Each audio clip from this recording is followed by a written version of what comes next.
What it do, fellow debt slaves? I am your boy Tony Vogue, and I got something important to react to with y'all right now. It's called Big Tech is Destroying Ownership. That's right, Do you own the music that you listen to? No. If you collect vinyl records or just happen to still have CDs laying around, then you do. But the majority of us in 2023 rely on subscription services like Spotify or Apple Music. Yeah, but than that, I got like 4 terabyte hard drives to borrow the music we enjoy. What about the movies you watch? Well, thanks to the access we have to streaming services like Netflix, Hulu, and Amazon Prime, very few of us feel the need to own DVDs or VHS tapes anymore, and have instead become borrowers of the movies we watch as well.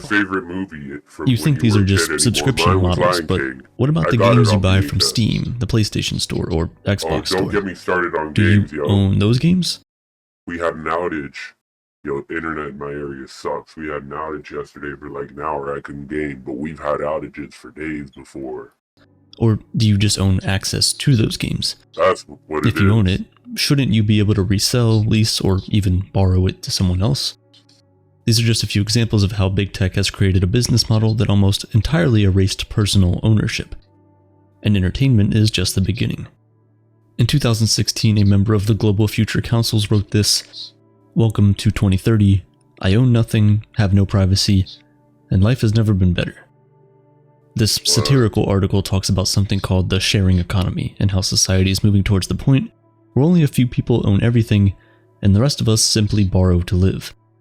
In it, Ida Alkin proposes that as digitalization and subscription services continue to grow, people will own fewer personal possessions and instead become more accustomed to renting from and sharing with others, essentially trading in ownership for convenience.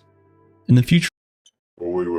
Before we get extra capitalist on this analysis, and you know that I am on the responsible end of right wing, kind of the responsible middle is what I call it. This is kind of like, you know, Native people didn't have concepts of ownership, and they shared everything. That they didn't have big tech companies taking all the profits, right? I did my own shit. They're not, don't let the Stony Vogue listen to the video. Sure, people will rent my living room for meetings while I go to work, she writes. The invention of a rideshare service like Uber, Lyft, and Zipcar have made it easier than ever to not own a car. As a result, it's becoming increasingly more common for people to rely on the flexibility and convenience of these services rather than taking on the responsibility of becoming a vehicle owner themselves. For those who do go ahead to purchase their own vehicle, we've started to see car companies turn features that are supposed to come with a vehicle into subscription services. It's crazy, bro. BMW recently received a lot of backlash when they quietly announced that they'll be blocking off features such as heated seats, heated steering wheels, automatic high beams, and adaptive cruise control, charging car owners a monthly fee to access features that should come with the car. Microtransactions like these are greedy and exploitative and keep the consumers tied to the companies even after a supposed transfer of ownership of a property. If I own the car, why do I still have to pay for some of its features? Features that should ideally come included with my purchase. Sadly, this is just the beginning of a slippery slope that will continue to chip away at the value of ownership. One of the main reasons why most of us don't see the immediate problem with the sharing economy is that sadly, we just don't have enough money to outrightly buy everything we need or even invest in our future. Thankfully, today's sponsor, Masterworks, is helping to solve the latter issue. Masterworks is an award-winning fintech startup, 21-27-30 cents, caught the eye of major news outlets like CNN, The Wall Street Journal, be helping Aperture at the same time. Some of you may be surprised to hear that we own less things now than we did decades ago. I know it sounds contradictory when news articles, TV shows, and YouTube videos tell us that we are at the pinnacle of a consumerism crisis. However, there has been some emerging research which suggests that actually, the peak of consumerism may have already passed. The Office of National Statistics ran a test in 2013, which showed that the average adult in the US owned 10.3 tons of personal possessions, a number which had dropped pretty significantly compared to the average 15.1 that was measured in 2001. But what exactly is so dangerous about living in a world that is slowly moving away from personal ownership and towards a sharing economy? Being an owner of a possession, whether it be something as large as a piece of property or as small as a DVD, provides us with a sense of personal and financial autonomy. Purchasing a home, for instance, is an investment, meaning that the money you pay towards the down payment and the mortgage of that home has the potential to come back to you in the future if you decide you want to sell the property. God. Even if you own a home that you have no intention of selling, the fact that it's yours still provides you with a personal sense of freedom, security, and sovereignty. Just knowing that if you run into any financial emergency, you can sell your house to solve that crisis gives you peace of mind. The country owns that land. This example is most obvious when we talk about buying a home, but it extends all the way down to the ownership of every single material possession. What's estate tax? The beauty of owning something, whether it's a property or a stainless steel pan, is that you can trade or sell it to recoup the money that it's worth. Looking back at the pieces of media we talked about in the beginning, when you bought a vinyl record, you could share it with a friend or sell it after you're done listening to it.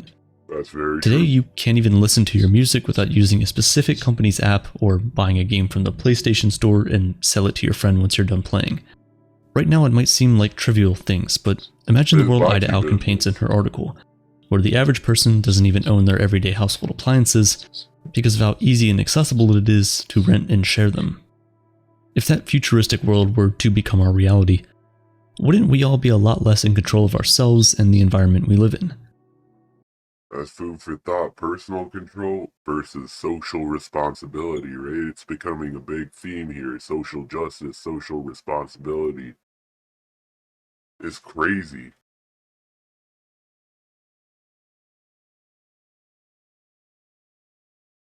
I mean, we are going to end up owning nothing. Nothing.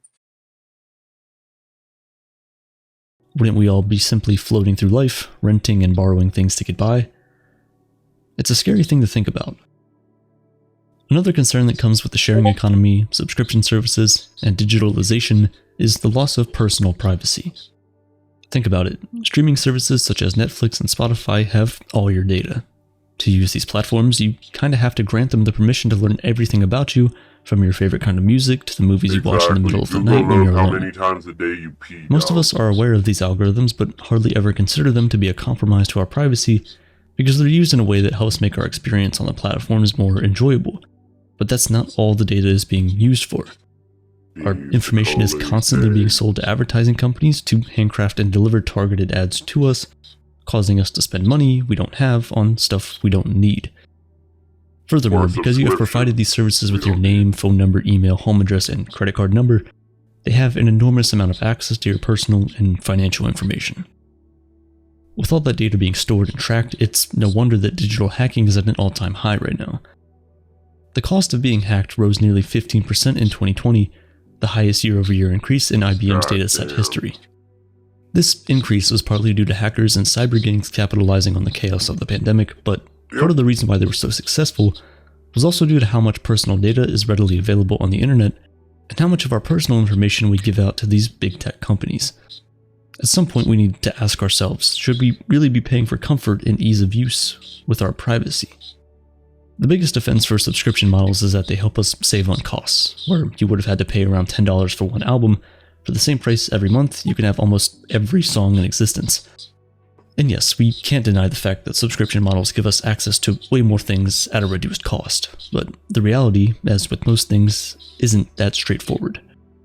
Because these subscriptions are automatic, over time, costs can sneakily add up without the consumer being fully aware of how much they're actually spending. That's true. Let's use Netflix as an example. Times 10. When you first sign up for Netflix, you're mystified by the possibility of having unlimited access to approximately 50,000 shows and movies for only $15 a month. A fee that adds up to $179 a year.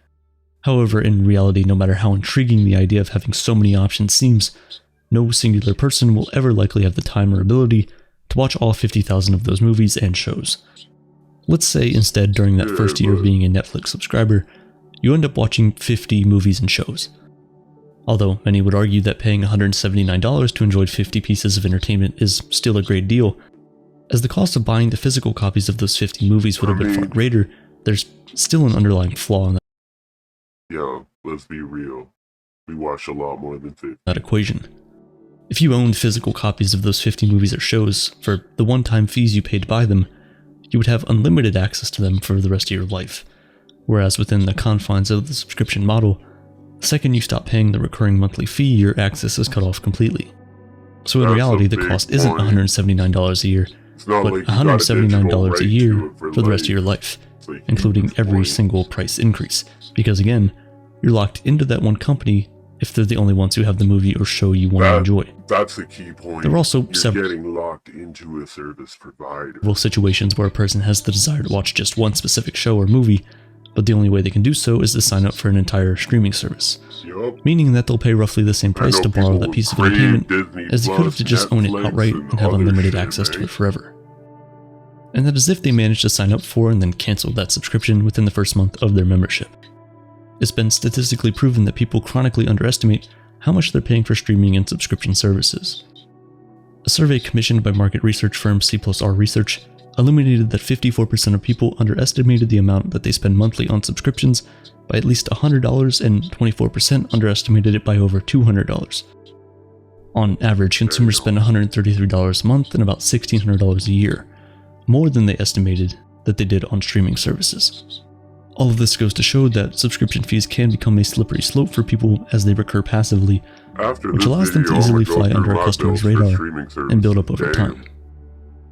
This problem of ownership is not only caused by subscription services, the rise of digital assets as opposed to physical ones are also reducing what it means to own something.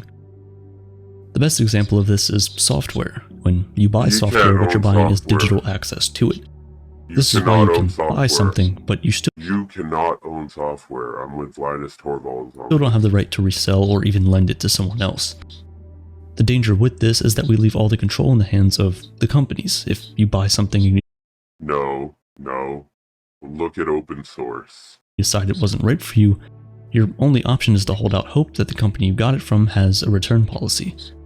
If not, you'll be stuck with something that you can't get rid of and money you can't regain. Furthermore, streaming services and online websites that sell pieces of intellectual property, such as movies or video games to consumers, always have the option to discontinue their ownership of that property, thus making the consumer's ownership of it obsolete as well. Imagine paying Netflix's subscription for years just to watch your favorite comfort show, and then one day they just announce that they'll be removing it from the platform and you can do nothing about it.